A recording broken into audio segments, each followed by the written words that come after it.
4-5 दिवसात पोहोचू शकतो आम्ही, 5-1 दिवसात. पण तुम्ही हे सांगता की खूप लय मोठं आंदोलन करायचं आहे, किती दिवस चालू शकतं? या दिल्लीच्या आंदोलनाची पुनरावृत्ती होणार आहे, महिना 2 महिने, किती दिवस आंदोलन चालू शकतं? आंदोलन चालणार म्हणजे आरक्षणच घेऊन माघारी येणार, इतक्या दिवस चालणार. किती लोक असतील सोबत साधारण? आकडा आत्ताच नाही सांगायचं ठरलंय आमचं, आकडा आत्ताच नाही सांगायचा, पण आम्हाला किमान 2 ते 2.5 लाख स्वयंसेवक लागणार आहेत. त्याची तयारी आम्ही उद्यापासून करतो. ट्रॅक्टरच्या संदर्भामध्ये वारंवार सोशल मीडियावर चर्चा होते, तुम्ही सुद्धा ट्रॅक्टरचा उल्लेख खाली करा, सगळे खाली करा. काय रोल असेल या सगळ्या आंदोलनात? नाही मग आम्हाला साहित्य न्यायला काय, हातरायचं पांघरायचं न्यायचं कशात लोकांनी, ट्रॅक्टर असतील, वाहनं असतील, सगळं आम्हाला न्यावंच लागणार आहे. पण मीनवाईल पिरियडमध्ये बराच अवधी सरकारकडे आहे, तुमच्याकडे आहे, या दरम्यान कुठली बातचीत होऊ शकते का किंवा चर्चा होऊ शकते? हो, त्याच्या आत आम्हाला काय हवंच नाही ना मुंबईला जायची, त्याच्या आत त्यांनी चर्चा नाही, आरक्षण द्यावं. तुम्ही सरकारला आता वेळ नाही 24-25 म्हणाला होता, तरी पण एक 20 दिवसाची मुदत त्यांना नाही, सरकारच्या समोर त्यांना 1 घंटा बी नाही. आम्हाला तयारीला जायचं, हे जवळ सोपा विषय नाहीये. उठलं आणि मुंबईला जायचं, पोरं उपाशी मरतील. तयारी करायला आता जर आलं म्हणजे तुमच्याशी चर्चा करायला, तर तुम्ही तयार आहात? या चर्चा करणार, चर्चा खुल्या, परंतु वेळ दिलेला नाही. कारण आम्हाला समजून घ्या, पोरं थोडे नाहीत, 2-3 कोटी पोरं जाणार आहेत, उपाशी मरतील. तयारीला आम्हाला वेळ पाहिजे. उठलं आणि उद्या गेलो तसं होणार. मुद्दा मांडला की वेगवेगळे लोक आंदोलन करतील आणि त्यासोबतच चर्चा मागण्यासाठी येतील, त्यांच्याशी नाही, म्हणण्याचा उद्देश असा की कोणी करू नका, समाजाच्या सोबत राहा. समाज लढतोय, समाजाची फसवणूक आता व्हायला नको. त्यामुळं सरकार बोलवल जाऊ नका. त्याचं कारण असं आहे, कारण तुम्ही जाल, समाज मरेल आपला उपाशी. समाजाचं सोबत राहा, समाजाला सोडून कुणीच जाऊ नका, महाराष्ट्रातला कुणीच जाऊ नका, ही विनंती करायची. समाज चाललाय. पण दरम्यान आंदोलनाच्या संदर्भामध्ये जरी तुम्ही घोषणा केली असली आणि सरकारने कुठलं पाऊल उचललं, तुमच्यासोबत चर्चा केली, तर मग आंदोलनाची दिशा पुन्हा ठरवणार का?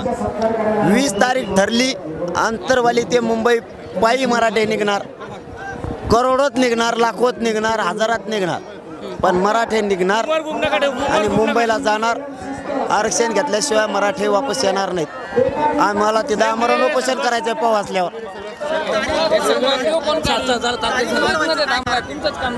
आम्हाला वेळ पाहिजे ना, तयारी नाही करायची. ते काय जवळ आहे का?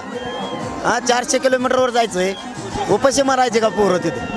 15 दिवस आमच्या हातात पाहिजेत, पूर्ण तयारी करायची, हातरायची, पांघरायची. इथं आम्हाला शेताचं कामं सोयीला लावायचं, कारण आता वापस यायचं नाही आम्हाला आरक्षण घेतल्याशिवाय. उठलं आणि उद्याच निघा म्हणलं, काय पोराचे हाल होतील आहे का काही? हे बघा, सगळं बुद्धीनं, चाणक्यानं काम करायला लागतं, तर माणूस यशस्वी होतो. त्यांना जर म्हणलं असतं उद्या सकाळी, त्याला त्यांची उद्या सकाळी तयारी, तुम्हाला सांगतो 2-3 दिवसात पोरं उपाशी मेले असते. लढाई हारायची का जिंकायची? 24 तारखेला अंतिम डेडलाईन आहे. तुमचं आंदोलन 20ला आहे. 24 तारखेला डेडलाईन संपल्यानंतर 20 तारखेपर्यंत मग सरकारचं काय ऐकणार नाही का? चर्चा बंद करणार का? सरकारने जर 24च्या नंतर चांगला पर्याय 20च्या आत आणला तरी आंदोलन थांबवलं जाऊ शकतं का? 20च्या आत जानेवारी याच्या आत जर मराठ्यांना आरक्षण दिलं तर मराठ्याला जायचंच आरक्षणासाठी. नाही दिलं आणि एकदा जर चालायला लागलो 20 तारखेला, मग त्यांची चर्चा फिरच्या बंद. सरकारने तारखेपर्यंत वेळच वाढून देत आहे ना सरकारला. त्यांचा काय समज, आम्हाला आमची तयारी करायची म्हणा. तुम्हाला सांगतो, उद्याच्याला आम्ही चला म्हणलं पोराला, तुम्ही बारकाईनं समजून घ्या. उगाच वेळ असलं ना का काय काढू. काय असतं, 2-2.5 करोड ते 3 करोड मराठा समाज तिकडे निघाला. ही लहान आकडा नाही आहे, बोलणं खूप सोपं आहे. याच्या टीमा पाडणं आहे, याच्या सगळ्यांच्या 10-10 हजाराच्या तुकड्या करणं आहे. आम्हाला 2 ते 2.5 लाख स्वयंसेवक लागणार आहे.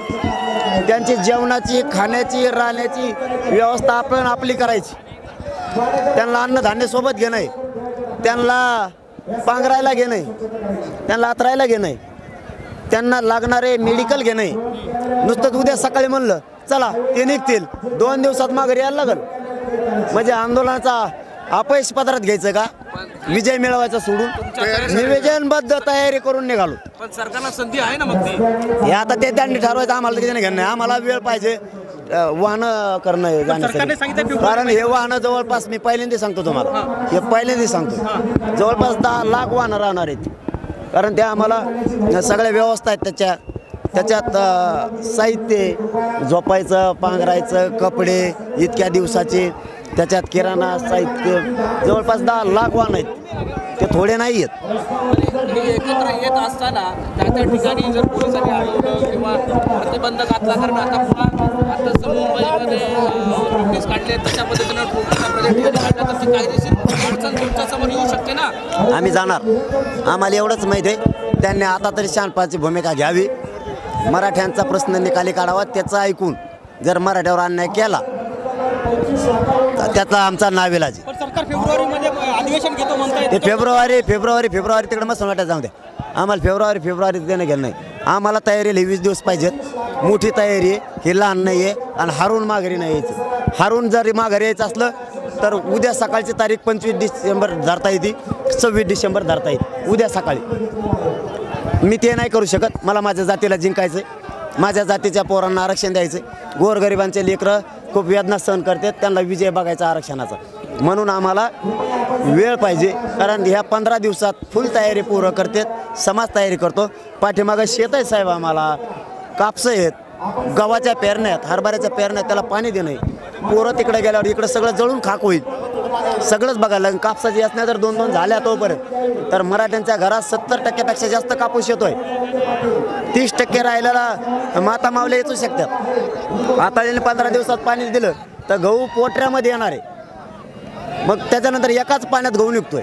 आम्हाला सगळं डोकं लावून करायचं आहे, सगळं डोकं लावून करायचं. तर तुम्हाला फक्त मुंबई नाही तर तुम्ही राज्याला सुद्धा प्लॅन दिला, महिलांना सुद्धा त्या आंदोलनात सहभागी केले. पूर्ण राज्य तुम्हाला एकदम असं स्टक करून ठेवायचं, बांधून ठेवायचं. ते सरकारने ठरवायचं. आता 15 दिवसात पाणी दिलं तर गहू पोटऱ्यामध्ये येणार आहे. मग त्याच्यानंतर एकाच पाण्यात गहू निघतोय. आम्हाला सगळं डोकं लावून करायचं आहे, सगळं डोकं लावून करायचं. तर तुम्हाला फक्त मुंबई नाही तर तुम्ही राज्याला सुद्धा प्लॅन दिला, महिलांना सुद्धा त्या आंदोलनात सहभागी केले. पूर्ण राज्य तुम्हाला एकदम असं स्टक करून ठेवायचं, बांधून ठेवायचं. ते सरकारने ठरवायचं. पण 10 लाख नुसते वाहनं म्हणताय तुम्ही. जर 10 लाख वाहनाचा अंदाज बांधला तर मग लोक किती असतील? 3 कोटीच्या पेक्षा कमी नसते, 3 करोडपेक्षा कमी नसते. पण या दरम्यान सरकारने परत शिष्टमंडळ आणले, आता जशी बोलली होती तशी केली तर? आमचं काय म्हणणं आहे, आंतरवाली सोडेपर्यंत तुम्ही मार्ग काढायचा असला तर काढा. आम्हाला तयारीला दिवस लागतात. हे गाफीलपणा नाही आहे. बोलणं खूप सोपं असतं, करताना लय अवघड आहे. हा मोठं निवेदन आहे. 15-1 दिवसाचा वेळ पाहिजे. हे काय उठलं पळाले आणि लगेच परत बस धरून माघारी आले, असं नाही आहे. भूक लागली तर तिथं माणसाला 5 घंटे सुद्धा वेळ निघत नाही. 20 तारखेपर्यंत सरकारचा वेळ आहे. त्यात त्यांनी चर्चा नाही, त्यात मार्ग काढला तर मराठ्याला आरक्षणच पाहिजे ना. या काळात तुम्ही चर्चा करणार नाही का? मग मी म्हणतो त्याच्या आत त्यांना मार्ग काढायला चान्स आहे. मार्ग म्हणजे आरक्षण द्यायला, त्यांनी द्यावं. नाही दिलं आम्ही निघालो. पण एकदा अंतरवाली सोडली त्यांचा आमचा विषय सांगा. 20 तारीख जरी दिली, तुम्ही वेळ नाही देते, सरकारने खुश व्हायला पाहिजे. काय संबंध त्यांचं खुश व्हायला? आम्हाला आरक्षण दिलं, खुश होऊन काय करतो? पुन्हा वेळ भेटतो. कायच वेळ भेटला ते फेब्रुवारी म्हणते. म्हणजे या काळात तुम्ही चर्चा करणार का? या दरम्यानच्या काळामध्ये तुम्हाला सांगतो, ते आरक्षण मराठ्याला देणार नाहीत. ते मराठ्याचा अपमान करणार आहेत. त्यांना त्याचंच ऐकायचं. मराठ्यांचं त्यांना देणं घेणं नाही. मराठा जातच त्यांना संपवायची. त्याच्यामुळं आम्हाला, तुम्हाला बघा मी सांगतोय तेच खरं आहे. हे नुसते झुलत होणार आहेत आम्हाला कायमचे. आम्हाला आता झुलवत नाही राहायचं. आता आम्ही तयारी केली, आम्ही जाणार, आरक्षण घेऊन येणार. त्याशिवाय आम्ही येत नाही. तुमचं काय बंद पडणार आहे त्याशिवाय आम्हाला नाही देणं घेणं. आमचे जीव बंद पडले तिथं, तुमचं काय बंद पडणार आहे? मुंबई फंबई. या दरम्यानच्या काळामध्ये तुमचा दौरा काय पुन्हा महाराष्ट्र दौरा असेल? या दरम्यान 20 तारखेपर्यंत काय नाही ते नाही ठरवलं, पण निवेदन मात्र आम्हाला पक्क उद्यापासून लागायला लागतंय. कारण ह्या जिल्ह्याच्या टीमा 2.5 लाखापेक्षा कमी स्वयंसेवक आम्हाला चालणार नाहीत. आता आम्हाला 2.5 लाख तरी किमान स्वयंसेवक लागणार आहेत. या काळात तुम्ही चर्चा करणार का? या काळात तुम्ही चर्चा करणार सरकारशी? जर आरक्षण देणार असले तर चर्चा होईल. एकदा जर 20 जानेवारीला आम्ही अंतरवाली सोडली, चर्चा फेरच्या सगळ्या बंद. आणि जरी मधल्या काळात चर्चा झाल्या तरी ओपनच होणार. ट्रॅक्टरच्या संदर्भामध्ये हिंगोलीच्या सभेच्या वेळेस जे काही घटना घडली होती त्या घटनेचा एक रेफरन्स मागे दिला होता. यावेळेस तुम्ही सांगणार होते की तुमच्यावर सुद्धा हल्ला होऊ शकतो किंवा तुमच्यावर काहीतरी प्रसंग येऊ शकतो. त्या संदर्भात तुम्ही काही सांगितलं नाही. तुम्हाला भीती वाटते? आणि हल्ला झाला तरी मी मरायला भेट नाही. मी या समाजासाठी मरायला तयार आहे, भेट नाही. पण जो कोणी मारील तीच मराठी त्याला ठेवत नाही. तो नेमका काय प्रसंग होता? त्या पुऱ्या जातीला ठेवणार नाही. हिंगोलीतला काय प्रसंग होता ते महाराष्ट्राला अजून प्रश्न आहे. नाही ते आता राहू द्या.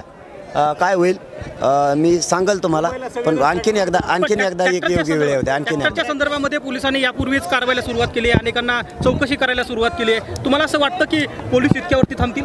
अडू द्या ना मग त्याला. पाटील साहेब, तुमच्यावर एक आरोप होता की सभेच्या सुरुवातीपासून ते शेवटपर्यंत हा भुजबळ साहेबांवरच तुम्ही बोलताय, यावर आपलं काय मत? भुजबळांवरच तुम्ही बोलताय. काड्या करताना वाहतून काड्या करता मी गप्प बसलो होतो ना. काल मी आधी बोललो का 2-3 दिवस तुम्ही साक्षीदार येत ना राव.